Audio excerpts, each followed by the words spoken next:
Мындай чирик машиналар Россиядан келіп атат. Вообще страшный. Чиригени. Охуею. Короче. Не деген.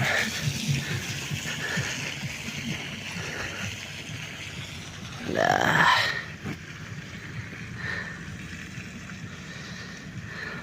Шундай машиналарды келбейлі ойсы болбойбу Кыргызстанга. Таможнядан киргизбеш керек да мындай машиналардычы.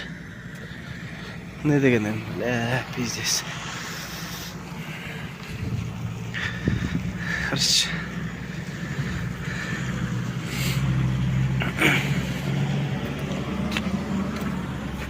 Да, полный чириккен.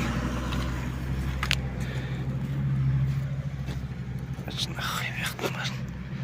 Түнөн бери жүрүп кетиптир. Ушундай машиналарды алып келбей эле койбойсуңарбы?